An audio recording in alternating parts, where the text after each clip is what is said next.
ఆకువీడి విషయంలో అసలు ఎంత రచ్చ జరగడం అవసరం అనిపిస్తుంది. ఎందుకు జరిగిందో చెప్తాను.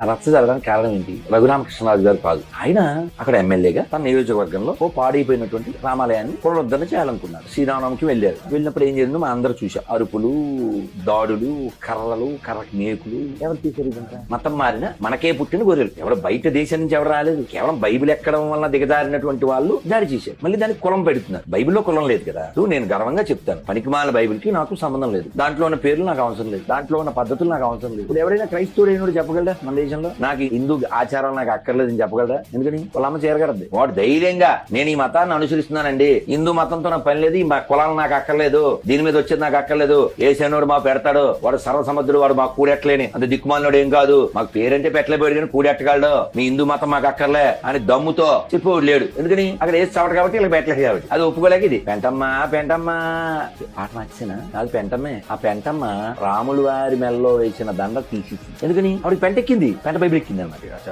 ఆవిడ కూడా చీరగట్టింది, దండ తీసిన ఆవిడ చీరగట్టింది. మేకులు కూడా తెచ్చారంటే మేకులకి వాళ్ళకి సంబంధం ఉంది. వాని మేకులతోనే కదా వేశారు.